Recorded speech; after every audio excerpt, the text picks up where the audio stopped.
హల్లెలూయా. దేవుని పరిశుద్ధ నామానికి స్తోత్రం కలుగును గాక. ఈ ఉదయకాల మన్నా ద్వారా నా మాటలు వింటున్న మీ అందరికీ ప్రభు అయిన యేసుక్రీస్తు వారి నామంలో ప్రత్యేకమైన వందనాలు తెలియచేస్తున్నాను. బాగున్నారా అండి అందరూ?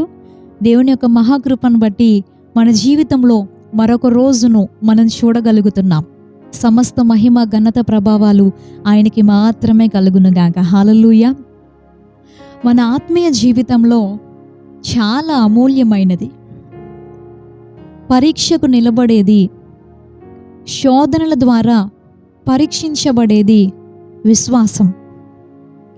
మన ఆత్మీయ జీవితంలో మనం చాలా పదాలు వింటూ ఉంటాం. ప్రేమ, సహనం, విధేయత, ఇవన్నీ ఒక క్రైస్తవునికి ఉండాలి. ఒక ఆత్మీయ జీవితం ఎదుగుతుంది అని చెప్పడానికి వీటిల్లో కూడా మనం వర్ధిల్లాలి అని దేవుని వాక్యం చాలా స్పష్టంగా మనకు తెలియజేస్తుంది. కానీ అపోస్తులుడైనటువంటి పేతురు గారు రాసినటువంటి మొదటి పత్రికలో మనం చూస్తే మొదటి అధ్యాయము 7వ వచనం మనం చదివితే, నశించిపోవు సువర్ణము అగ్ని పరీక్ష వలన శుద్ధపరచబడుచున్నది కదా, దానికంటే అమూల్యమైన మీ విశ్వాసము ఈ శోధనల చేత పరీక్షకు నిలిచినదై యేసుక్రీస్తు ప్రత్యక్షమైనప్పుడు మీకు మెప్పును, మహిమయు, ఘనతయు కలుగుటకు కారణమగును. దేవునికి స్తోత్రం. హల్లెలూయా. అపోస్తులుడైనటువంటి పేతురు గారు చెబుతున్నారు, నశించిపోయే సువర్ణము. సువర్ణం అంటే బంగారం. బంగారాన్ని పేతురు గారు ఏమని సంబోధిస్తున్నారంటే నశించిపోయే సువర్ణం. కానీ విశ్వాసం గురించి సంబోధించేటప్పుడు ఆయన ఏమంటున్నాడంటే దానికంటే అమూల్యమైనటువంటి మీ విశ్వాసం. దేనికంటే అమూల్యమైనదంటండి? సువర్ణము కంటే కూడా విశ్వాసము అమూల్యమైనదే. ఈరోజు మనతో ఉంటే ఒక బంగారపు ఆభరణమో లేదంటే నిజంగా బంగారపు బిస్కెట్లో మనతో ఉన్నాయనుకోండి, రేపు ఏదో ఒక శ్రమ వస్తుంది, ఏదో ఒక అవసరం వస్తుంది, ఏదో ఒక కష్ట సమయంలో ఆ బంగారాన్ని విడిచిపెట్టాల్సిందే. ఒకవేళ తాకట్టు పెట్టి మరలా తీసి లేదంటే అమ్మేసి ఏదో ఒక రీతిలో దాన్ని వాడేస్తూ ఉంటాం. ఒకవేళ జాగ్రత్త చేసి కాపాడుకొని మన చివరి రోజు వరకు ఆ బంగారపు బంగారాన్నో మనతో ఉంచుకున్నప్పటికీ కూడా అది మురికి పట్టిన ప్రతిసారి కూడా దాన్ని మెరుగు చేస్తూ ఉంటారు అగ్ని పరీక్ష వలన. చివరి రోజు వరకు మనం దాన్ని కాపాడుకున్నా మనం చనిపోయిన తర్వాత అయినా మన ఒంటి మీద ఉన్న బంగారపు ఆభరణాలని ఎవరు విడిచిపెట్టరు. అందుకే పేతురు గారు దాన్ని ఏమని సంబోధిస్తున్నారంటే నశించిపోతుంది. మన అవసరాలకైనా దాన్ని మనం పోగొట్టుకోవచ్చు, లేదంటే నిర్లక్ష్యంతోనైనా బంగారం పోగొట్టుకోవచ్చు. చనిపోయే రోజు వరకు కాపాడుకున్న అప్పుడైనా మనం దాన్ని విడిచిపెట్టి వెళ్ళాల్సిందే. కానీ విశ్వాసం ఉంది చూసారా అండి, అది బంగారము కంటే ఎంతో శ్రేష్టమైనది, అమూల్యమైనది అని దేవుని వాక్యం సెలవిస్తుంది. హల్లెలూయా. ఒకవేళ దేవుని యందలి కనుక మనము అచంచలమైన విశ్వాసం కలిగి ఉన్నవారమైతే మనం ఆత్మీయంగా ధనవంతులమై ఉన్నాం, శ్రీమంతులమై ఉన్నాం, భాగ్యవంతులమై ఉన్నాము. హల్లెలూయా. ఈ మాటలు చెప్తుంటే నిజంగా నాకు చాలా సంతోషంగా ఉంది. అవును, ఈ నశించిపోయే సువర్ణమే పరీక్షకు మనం అప్పగిస్తాం. నశించిపోయేటువంటి ఈ సువర్ణాన్ని మనం అగ్ని పరీక్షకి అప్పగిస్తూ ఉంటాం. ఎందుకంటే అది శుద్ధపరచబడాలి అని, దానికి ఉన్నటువంటి మురికంతా కూడా పోయి ఇంకా మెరుగుగా కనపడాలి అని మనం దాన్ని అగ్నికి అప్పగిస్తూ ఉంటాం. కంసాల దగ్గరికి తీసుకువెళ్ళి దాన్ని మెరుగు చేసుకుంటూ ఉంటాం.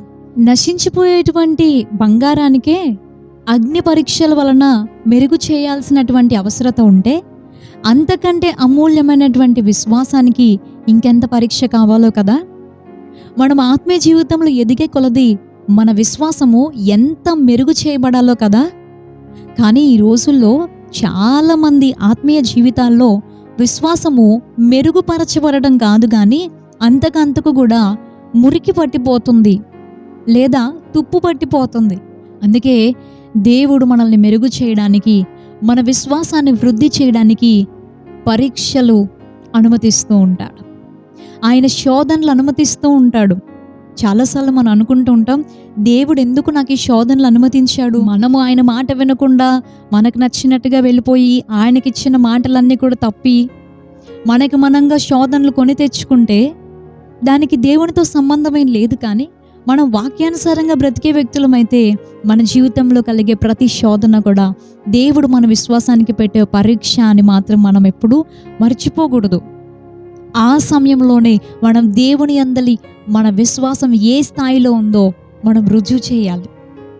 మనం అడుగుతూ ఉంటాం దేవుణ్ణి, దేవా నా జీవితంలో నువ్వు ఈ కార్యం చేసి నువ్వు గొప్పవాడవని రుజువు చేసుకో ప్రభువా అని అంటూ ఉంటాం. దేవుడు కూడా మన నుండి అలాగే ఆశిస్తాడు కాదా? ఇలాంటి శ్రమలో నువ్వు నా కోసం నిలబడి, దేవా ఇదిగో నీ మీద నాకున్న విశ్వాసం ఈ స్థాయిలో ఉంది అని ప్రజలందరి ఎదుట ఆయన విషయంలో రుజువు చేయాల్సినటువంటి బాధ్యత మనకి లేదా? దేవుడు కూడా తన బిడ్డలమైన మన దగ్గర నుండి ఇలాంటి ఒక విషయాన్ని, విశ్వాసంలో ఇలాంటి ఒక స్థాయిని ఆయన ఆశించడా? ఖచ్చితంగా ఆశిస్తాడు. మన విశ్వాసము ఎలా ఉందో మనం చూసుకోవాలి. ప్రతి శోధనలో కూడా మన విశ్వాసము వెనక్కి జారిపోకుండా, మన విశ్వాస విషయంలో సడలిపోకుండా దినదినము మన విశ్వాసంలో ఎదిగేవారిగా ఉండాలి. అవునండి, విశ్వాసమే మనకెంతో ప్రయోజనకరమైంది. మనం అనుకుంటాం ఇప్పటి వరకు నేను చెప్పిన రీతిలో మన ఆత్మీయ జీవితంలో ప్రేమ, సహనం, ఓర్పు, విధేయత ఇవన్నీ ఉన్నప్పటికీ కూడా విశ్వాసం మాత్రమే పరీక్షకు నిలబడుతుంది. విశ్వాసం మాత్రమే శోధనల ద్వారా పరీక్షించబడుతుంది. కానీ అదే విశ్వాసం మనం కనుక శోధనలన్నిటిలో కూడా దేవుని యందు విశ్వాసంలో కదిలించబడని వారిగా ఆయన కొరకు నిలబడగలిగితే ఆ విశ్వాసమే రేపు ఆయన ఎదుట మనల్ని ధైర్యంగా నిలబడడానికి కారణమవుతుంది. ఆయన ఎదుట మనల్ని ధైర్యంగా నిలబెట్టేది ఆ విశ్వాసమే. ఆయనకి మనల్ని ఇష్టలుగా చేసేది ఆ విశ్వాసమే. ఇవన్నీ కూడా దేవుని వాక్యంలోనే రాయబడి ఉన్నాయి. హెబ్రీలకు రాయబడిన పత్రిక 11వ అధ్యాయం 6వ వచనం మనందరికీ బాగా తెలుసు. విశ్వాసం లేకుండా దేవునికి ఇష్టలై ఉండుట అసాధ్యము. ఆ 11వ అధ్యాయం అంతా కూడా విశ్వాస వీరులను గురించిన పట్టిక రాయబడి వారందరూ కూడా దేవుని దగ్గర నుండి ఇలాంటి సాక్ష్యం పొందారు, ఇష్టలని సాక్ష్యం పొందారు అనే విషయాలు రాసుకుంటూ వస్తూ ఆ మాట రాయబడింది అక్కడ. ఎందుకు వాళ్ళందరూ దేవునికి ఇష్టలుగా మారారు, ఎందుకు వారందరి గురించి దేవుడు అలాంటి సాక్ష్యం ఇవ్వగలిగాడు అనంటే వారు విశ్వాసంతో జీవించారు, విశ్వాసంతోనే కొనసాగారు, విశ్వాసంతోనే మరణించారు కూడా. దేవునికి స్తోత్రం. మనం చదువుకున్నటువంటి ఈ వచనంలో కూడా చాలా స్పష్టంగా మనం చూడగలం. సువర్ణము కంటే అమూల్యమైన మీ విశ్వాసము ఈ శోధనల చేత పరీక్షకు నిలిచినదై యేసుక్రీస్తు ప్రత్యక్షమైనప్పుడు మీకు మెప్పును, మహిమయు, ఘనతయు కలుగుటకు కారణమవుతుంది. ఆయన వచ్చినప్పుడు, ఆయన తన రెండవ రాకడలో వచ్చినప్పుడు, మనం ఆయన ఎదుటికి వెళ్ళినప్పుడు మనం మెప్పు పొందడానికి, ఘనత పొందడానికి కారణం ఏంటో తెలుసా? విశ్వాసమే. నిజమే, మనం ఆయన ఎదుట ధైర్యంగా నిలబడాలన్నా కూడా దానికి కారణం కూడా విశ్వాసమే అని ఎఫెసీ పత్రికలో మనం చూడవచ్చు. ఒకసారి చూద్దామా?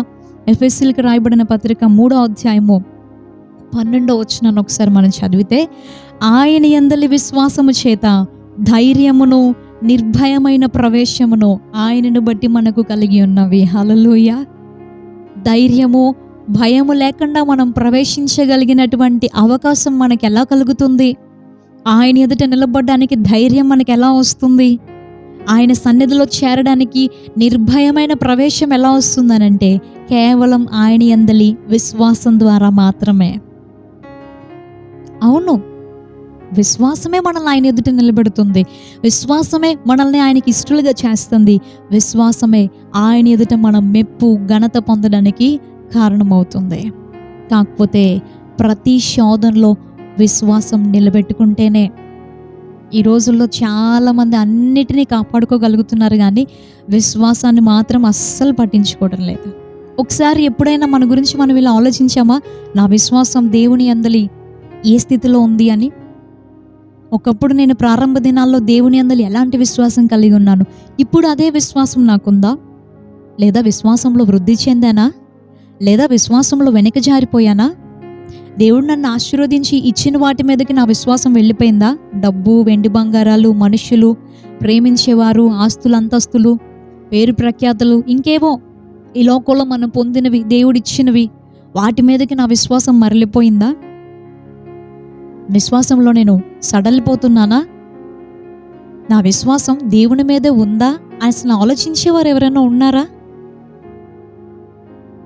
అపోస్తలుడైన పౌలు గారు అంటూ ఉన్నారు తిమోతికి తన పత్రికను రాస్తూ, నా విశ్వాసాన్ని నేను కాపాడుకున్నాను అని. హల్లెలూయా.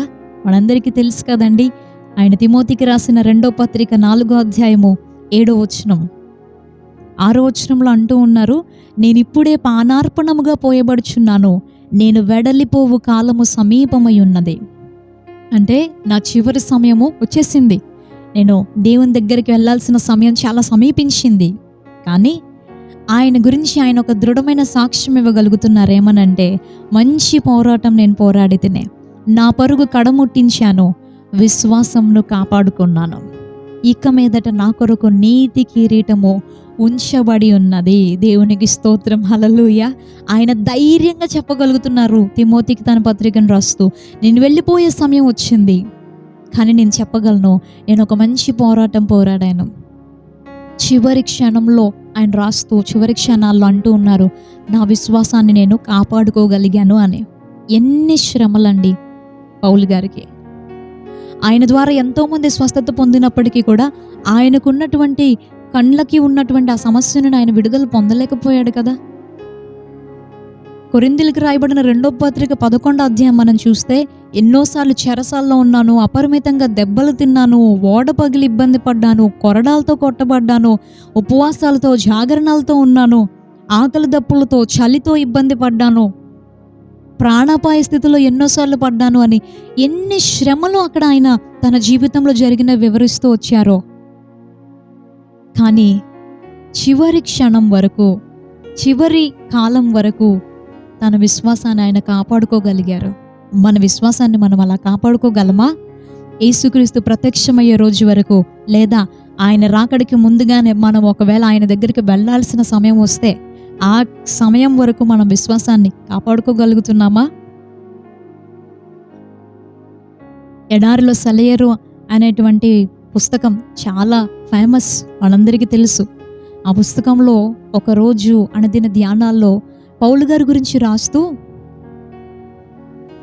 ఈ విధంగా రాయబడింది, రోమా ప్రభుత్వంలో ఆయన చివరి సమయాల్లో పౌలు గారి యొక్క విశ్వాసం గురించి పరీక్ష కలిగినప్పుడు వాళ్ళన్నారు, విశ్వాసాన్ని విడిచిపెడతావా లేక తల నరికేయమంటావా అంటే, ఆయన మెడ వంచి తలనైనా నరికించుకోగలిగాడు, కానీ విశ్వాసంలో మాత్రం వెనుక జారలేదు.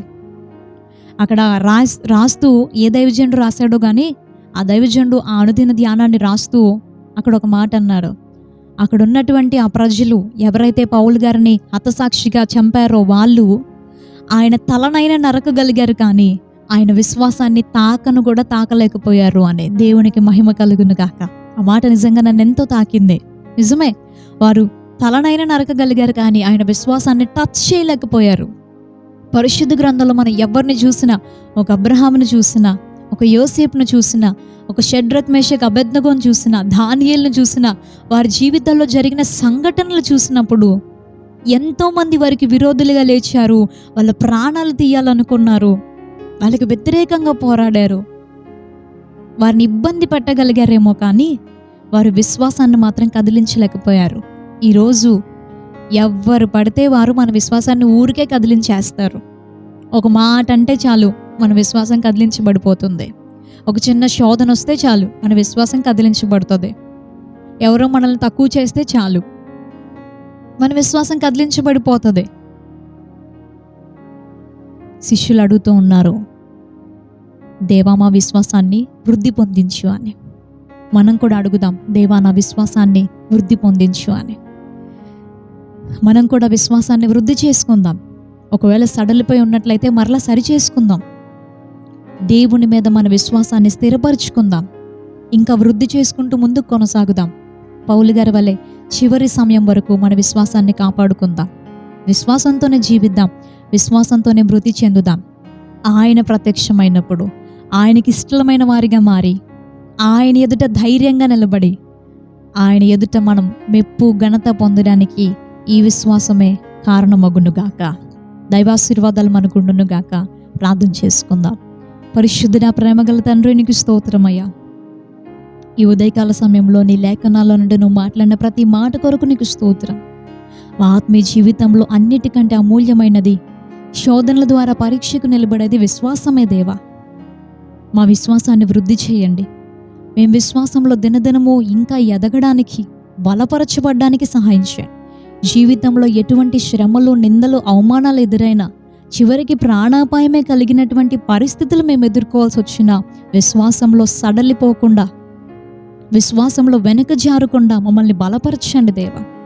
మా విశ్వాసం ఈ లోక సంబంధమైన వేటి మీదకి కూడా మరల్చబడకుండా సంపూర్ణంగా నీ మీదే మా విశ్వాసం స్థిరపరచుకోవడానికి నీ శక్తిని మాకు దయచేయండి.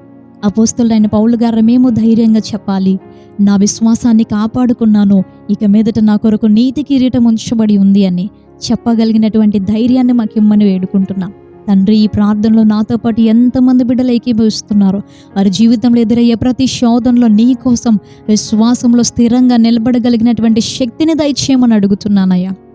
నీకిష్టులుగా మారి నీ ఎదుట ధైర్యంగా నిలబడి మెప్పును, ఘనతను పొందడానికి కారణమగునట్లుగా విశ్వాసాన్ని వృద్ధి చేసుకునే కృపను దయచేయమని నజరేయుడు శక్తి కలిగిన యేసు నామములో ఈ ప్రార్థన అడుగుతున్నాం పరమ తండ్రి. Amen, amen. ప్రభువైన యేసుక్రీస్తు వారి నామంలో మరొకసారి మీ అందరికీ వందనాలు తెలియజేస్తూ ఉన్నాను. రేపు ఉదయకాలం ఇదే సమయానికి ఉదయకాలం మన్నాలో మనం కలుసుకుందాం. అంతవరకు దేవుని యొక్క మహాకృప మనందరికీ తోడై ఉండును గాక. May God bless you. Thank you so much. Praise lord.